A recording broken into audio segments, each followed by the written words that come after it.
Ouvrons notre Bible au livre de 2 Chroniques 10. 2 Chroniques 10. Schisme du royaume d'Israël. Schisme du royaume d'Israël. 2 Chroniques 10, versets 1 à 11, correspondant à 1 Roi 12, versets 1 à 15. L'adhésion de Réhoboam, la requête du peuple, sa réponse grossière,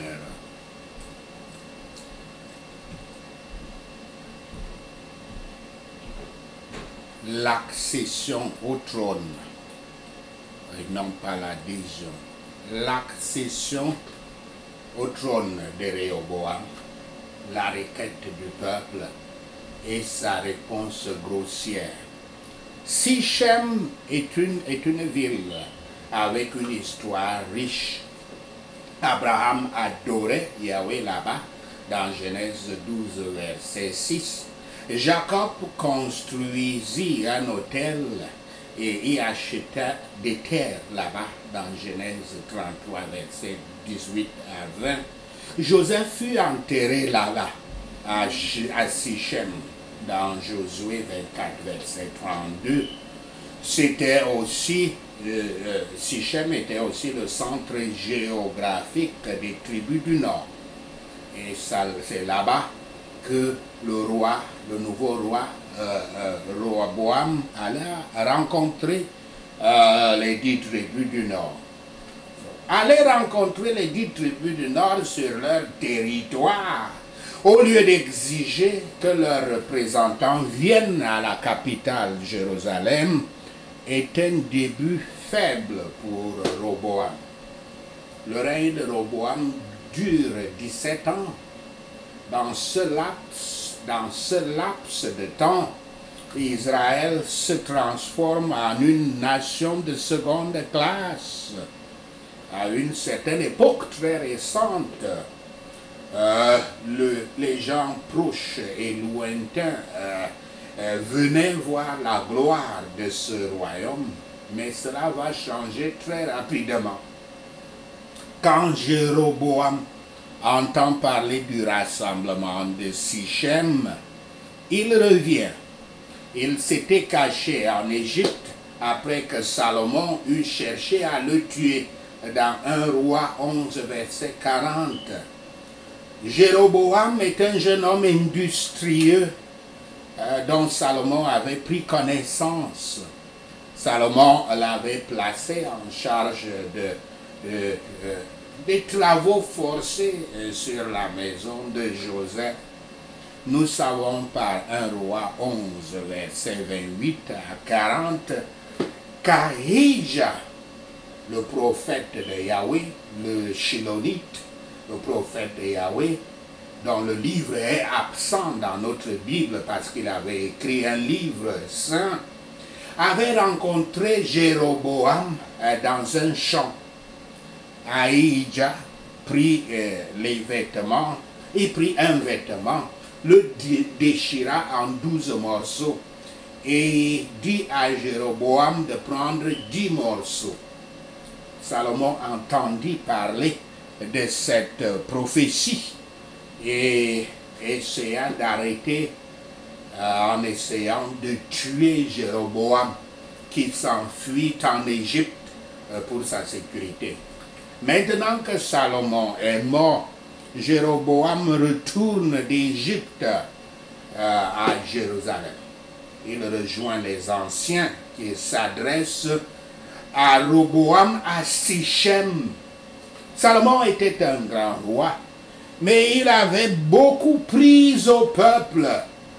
Israël cherche le soulagement de la lourde imposition, taxation, la lourde fiscalité et un soulagement des travaux forcés, un genre d'esclavage du règne de Salomon. Et ils n'offriront allégeance au nouveau roi Roboam que s'ils acceptent d'alléger leur fardeau.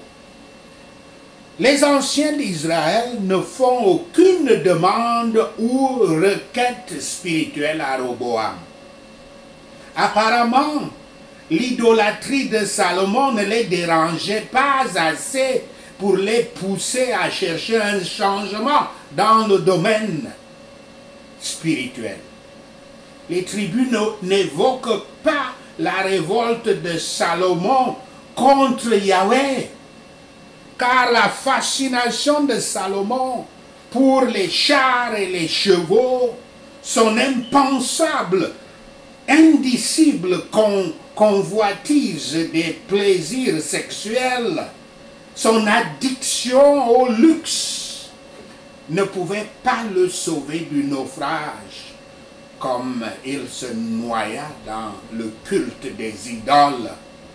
Il laissa à Roboam et Israël un héritage d'idolâtrie, y compris les hauts lieux et les poteaux d'Asherah, ou des orgies sexuelles en l'honneur d'Astarté, la déesse d'Astarté, et les sacrifices d'enfants au dieu Moloch, le démon Moloch, étaient pratiqués. Lisons ce côté sombre de Salomon. Je cite, à l'époque de la vieillesse de Salomon, ces femmes inclinèrent son cœur vers d'autres dieux, et son cœur ne fut point tout entier à Yahweh, son Dieu, comme l'avait été le cœur de David, son père. Salomon alla après Astarté, divinité des Sidoniens, et après Milcom, l'abomination des Ammonites.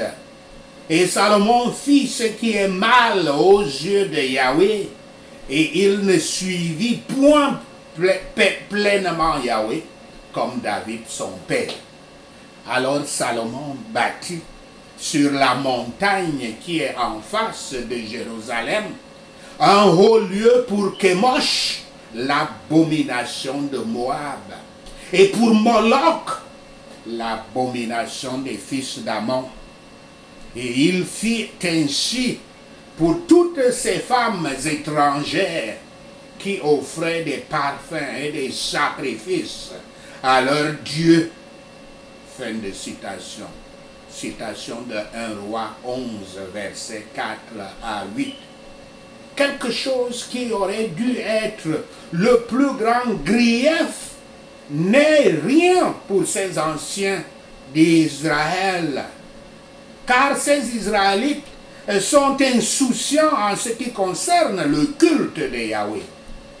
Ils pourraient bien vivre, ils ne pourraient bien vivre, pense-t-il, que s'ils ne paient pas des impôts. Les esprits factieux ne voudront jamais se plaindre de quelque chose si ça ne concerne pas leur vie physique. Et quand nous voyons le récit des Écritures sur le règne de Salomon, la paix, la richesse et la prospérité dont Israël jouissait alors, nous ne pouvons douter que leurs accusations contre Roboam étaient fausses, au moins sans partie, ou alors au-delà de la vérité. On juge une personne selon sa crainte de Dieu. Les gens qui ne craignent pas Dieu ne sont pas des gens qui méritent confiance. Roboam ne consulta pas Yahweh. Quand on lui dit que nous ne voulons pas réduire notre fardeau des impôts que nous portons et des travaux forcés, il alla et demanda aux anciens de Juda, et réunit les anciens de Juda pour prendre conseil. Qu'est-ce qu'il doit aller leur répondre? Les anciens de Juda lui disent, il faut leur parler doucement, les calmer. Et ce tournant, il n'était pas satisfait de cela. Il alla, il parla à ses amis jeunes, parce que c'était un jeune roi. Il consulta ses amis jeunes lui dirent qu'il faut aller leur répondre que mon père Salomon était dur avec vous, je serai encore 1000 fois plus dur avec vous. Il alla et répondit ainsi. Roboam ne consulta donc pas Yahweh. Il répondit aux Israélites du Nord selon le conseil des jeunes hommes. Ceux-ci suggérèrent une approche sévère qui préparait la destruction du royaume. Yahweh n'avait pas fait que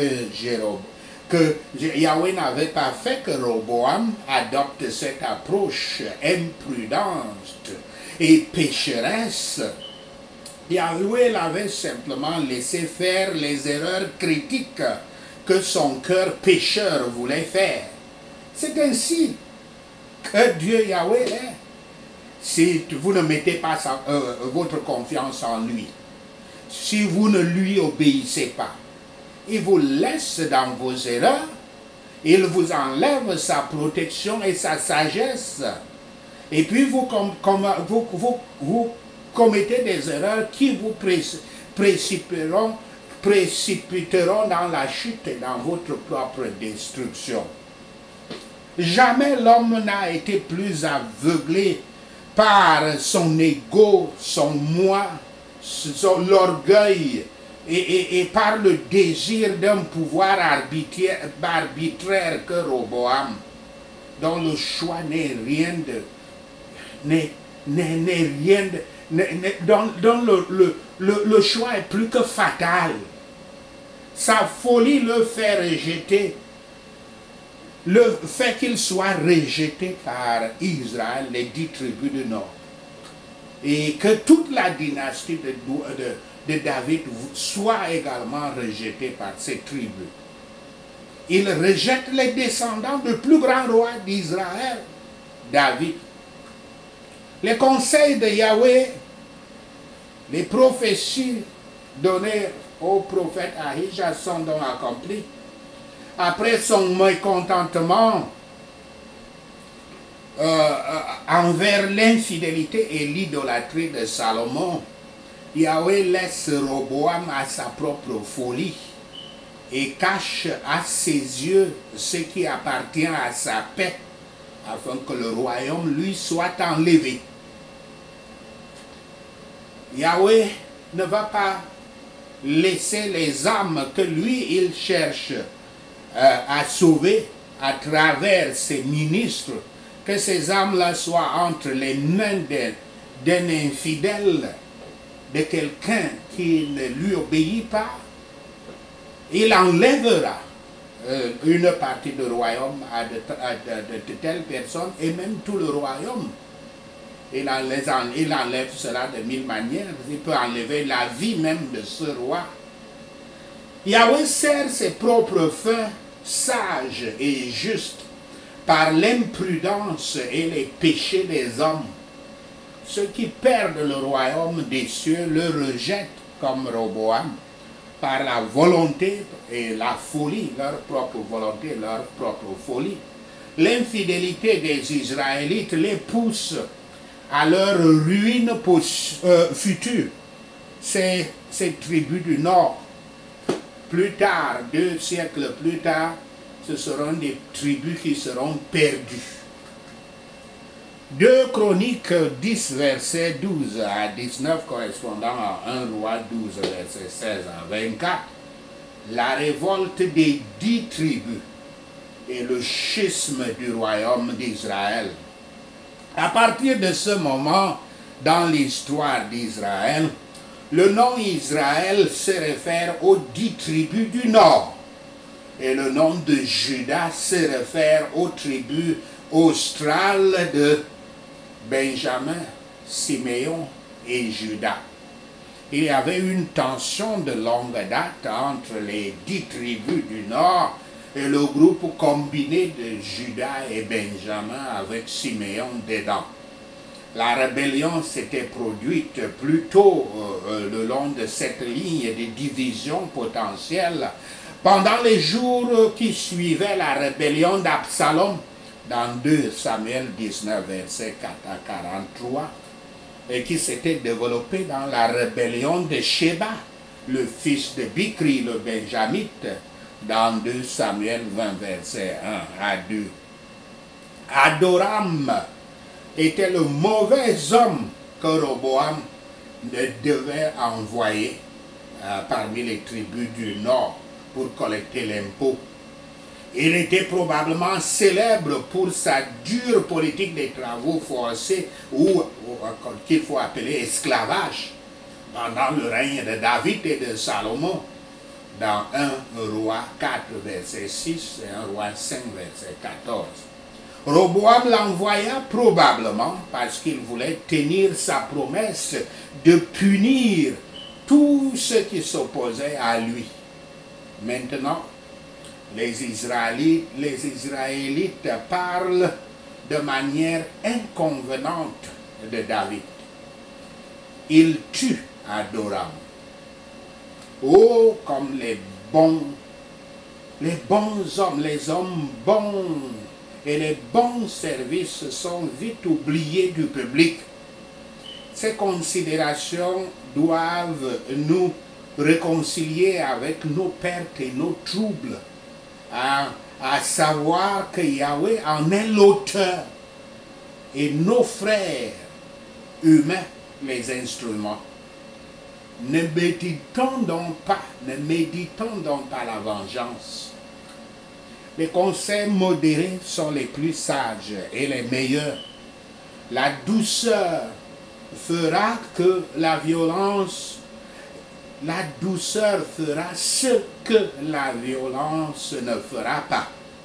La plupart des gens aiment être abordés avec souplesse. Les bons mots les mots doux ne coûtent qu'un peu d'abnégation, mais ils achètent de grandes choses. Rien de plus n'est à faire pour ruiner les hommes que de les laisser à leur propre orgueil et passion.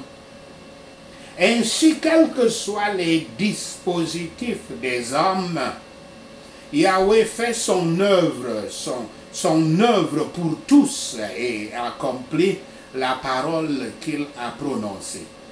Nul ne peut léguer sa postérité, sa propriété, ou bien nul ne peut léguer sa prospérité à ses héritiers, pas plus que sa sagesse. C'est la sagesse qu'on lègue le mieux, le meilleur héritage à laisser aux descendants. Même comme nos enfants seront généralement affectés par notre conduite, qu'elle soit bonne ou mauvaise. Cherchons donc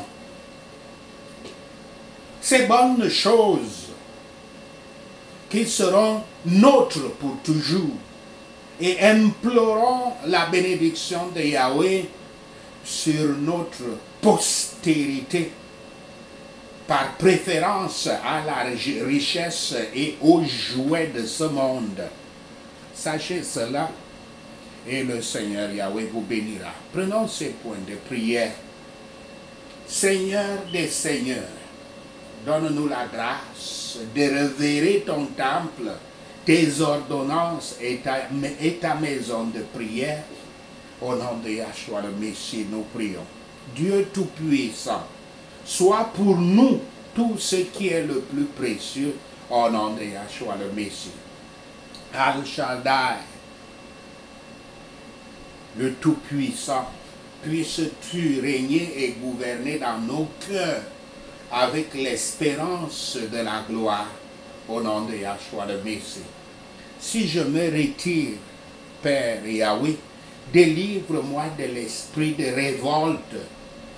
Si je tombe, Père Yahweh, délivre-moi de l'esprit de révolte et rétablis-moi dans l'obéissance à toi, au nom de Yahshua le Messie. Dans mes situations difficiles, je ne chercherai pas les conseils des hommes.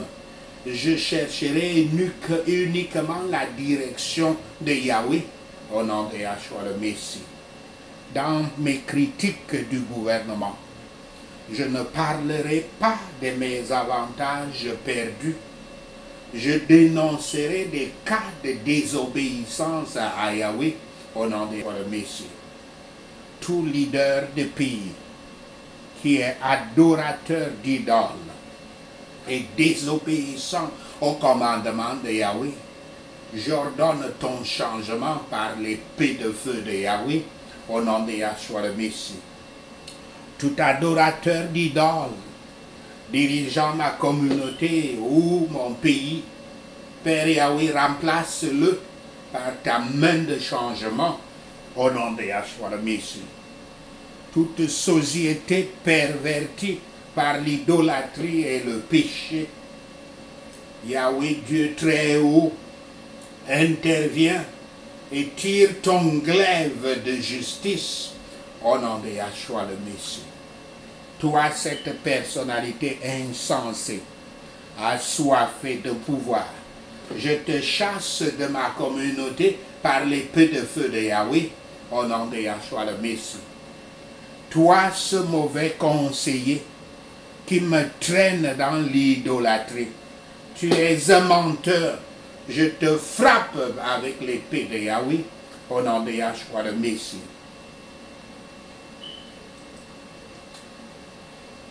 Toi, cet étrange conseiller, envahissant mon esprit de mauvaises pensées pour me vendre de l'orgueil, reçois la colère de Yahweh, au nom de Yahshua le Messie.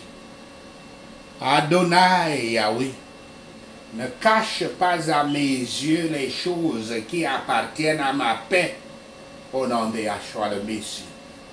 Père Yahweh, ne me permets pas d'être insensible aux cris du peuple, au nom de Yahshua le Messie. Père Yahweh, j'ai confiance en toi.